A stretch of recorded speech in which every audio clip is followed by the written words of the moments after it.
Shalom. First off, I want to start up by saying all praises, honor, and glory is due unto Yahweh by Hashem Yahushai by Hashem HaKarkadash. It's all praises to the world calls God, whose true name in Hebrew is Yahweh, by Hashem and in the name of Yahushai being the name of the only begotten Son. Double honors to the elders and apostles of Great Millstone. Peace and mercy to the hopeful light preaching, word and truth and sincerity. On the brother Tazabah, the Great Millstone, Arizona camp. Lower Will with another video to edify. And I wanted to make a lesson on this. You know, because I've been getting the, the algorithm's been getting me hip to a lot of shit that Esau is doing on the back end, even to this day, to date, just on average everyday Jake. Man, like these devils,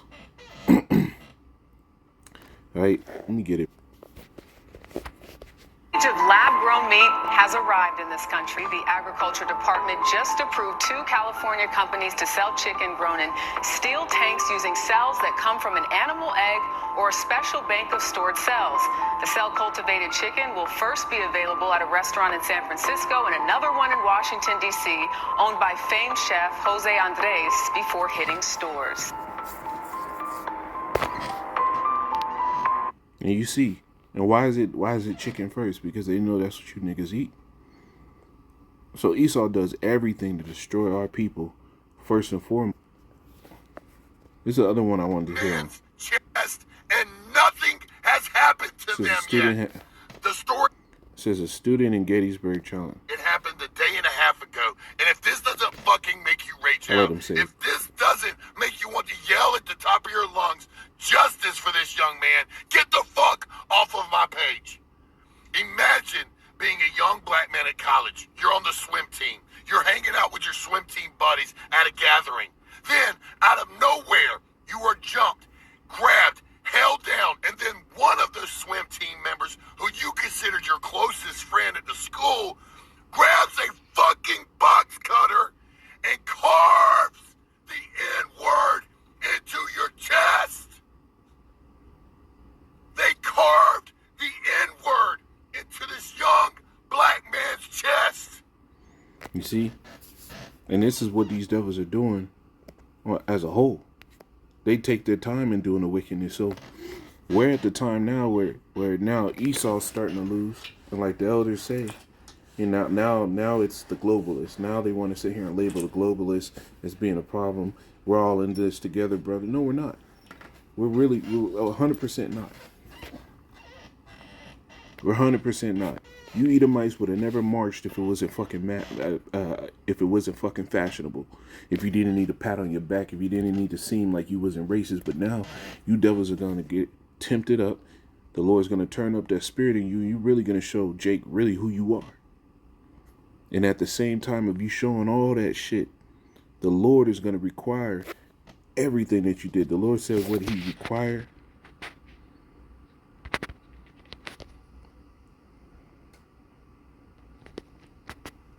This is Ecclesiastes 3:15. It says, that which has been is now, and that which had already been, and that which is to be had already been, and the Most High required that which is past. So every fucking sin that you devils have done, the Lord requires it. It says in the book of Psalms,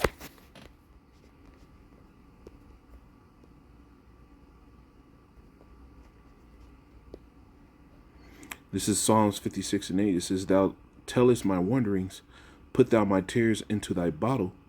Are they not in thy book? You see, the Lord saw all the suffering of Jake. The Lord knew exactly everything that you devils did. And He kept a full record of it.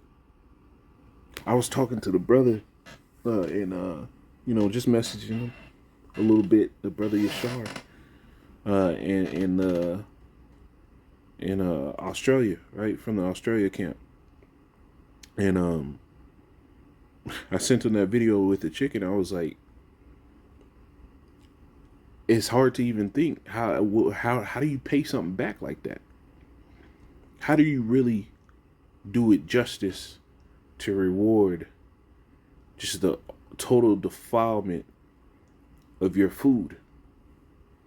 Because even in our kingdom, even the worst of the worst is going to be better than what this devil had given us here. So how do you reconcile that? completely. Like it's hard to imagine. Right? This is Isaiah 47:6. It says, I was wroth with my people, I have polluted mine inheritance, and given them into thy hand. Thou didst show them no mercy. Upon the ancients hast thou very heavily laid thy yoke. You see, the Lord put us in this devil's hand, and look what he did. He showed us no mercy. This nigga went ham.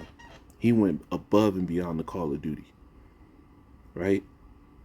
He defiled the food, gave you a false god, painted Yahweh Shai as an Edomite with leprosy and dog stringy hair, made you hate yourself, hate the way you look, to the point where niggas started bleaching themselves, right? Bleaching their skin, put you at war with your brethren, right? Depicted you as the worst in all the movies, stole all and every invention that you had, and put his name on it, and gave himself the credit, even after things went to court and was proven that no, a so-called Negro made that, and he has rights to the design. And at the end of all that, he still labeled you as inferior, while he had to steal from you to give himself a name. Redlining, all this shit. This devil has done immense things. He laid the yoke on, man. Right? It says, and thou saidest, I shall be a lady forever, so that thou didst not lay these things to thy heart, neither didst remember the latter end of it. These devils didn't even put it in their mind that there might be a judgment down the way. He didn't lay them to the heart. They really thought that these people are given to me to consume.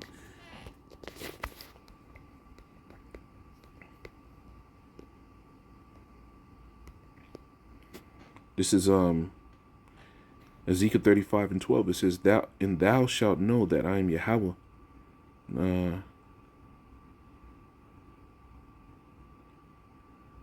Yeah, here it is.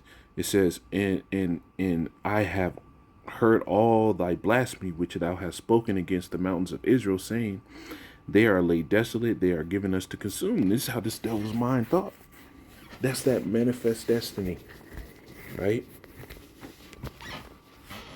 They had in their mind, if they weren't supposed to do it, they wouldn't have been able to. Right? He really didn't consider the fact that in these days now, while the Israelites are rising up, and elect of them is preaching that holy word, right, in truth and sincerity, that the Lord is going to use those same men that he's getting ready to persecute to put you under the fucking dirt. It says, verse 8, it says, therefore, hear now this, thou that are given to pleasure, that dwellest carelessly, that sayest in thy heart, I am, and none else beside me. I shall sit as a widow. I shall not sit as a widow, neither shall I know the loss of children. But these two things shall come upon thee in one moment, and one day, the loss of children and widowhood. They shall come upon thee in their perfection, for the multitude of thy sorceries, and for thy great abundance of thine enchantments. Right? Thou hast trusted in thy wickedness. Thou saidest, none seeth me. Thy wisdom and thy knowledge has perverted thee, that thou hast said in thy heart, I am, and none else beside me. Therefore shall evil come upon thee. Thou shalt not know from whence it riseth, and mischief shall fall upon thee. Thou shalt not be able to put it off. You see, you're not going to be able to push these things off. This devil thinks he's going to bring in this new world order, chip a bunch of niggas so that he can disannul the covenant that we have with the Heavenly Father by trying to change, right, what is into whatever he makes it. But the Lord said he reserved himself 7,000 men. He said he wouldn't let the lot of the wicked rest upon the righteous, lest he put forth his hand to iniquity. The Lord is going to uphold his elect in a right way, to make sure that we're able to bear all this. These devils, man. This is Amos. I think it's 1.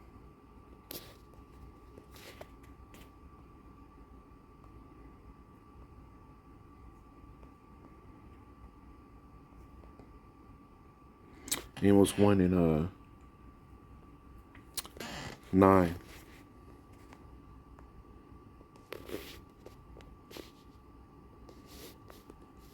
Amos 1 and no, I'll get right to the I'll get right to the point. Verse 10, it says, "But I will send upon thee, but I will send upon the wall of Tyrus, which shall devour the palaces thereof." Verse 11, it says, "Thus say Yahweh, for 3 transgressions of Edom, and for 4 I will not turn away the punishment thereof, because he did pursue his brother with a sword, and did cast off all pity, and his anger did tear perpetually, and he kept his wrath forever." You see, even if you devils just did a little bit, I mean, if the Lord wiped the entire slate clean except for one sin, you devils did the one sin so great that even then, the entirety of the judgment that you're going to get is going to be justified. The Lord isn't going to let you devils go on with not one little thing.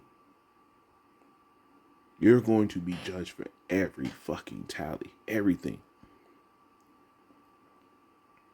In a way, the Lord made sure that you would be judged for every single thing you did is he put it in these scriptures. Because he said what? When he could swear by no greater, he swore by his own name. The Lord said these things are going to happen. Right? The Lord said what? His hand is going to take on, hold on judgment and destroy Idumea.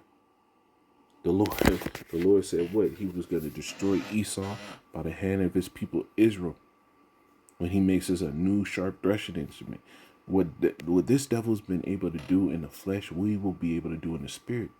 He had time. This devil had time and liberty to be able to do what he did to us. And we're going to have spirit and eternity. The scriptures tell you we're going to reign 1,000 years with Yahweh Shai. If we be of the elect, like, we're going to have the full-on ability to fully think. We can't even fucking think in this kingdom because of this devil. But when we get that time, the Lord is going to open us up to be able to do according to his anger.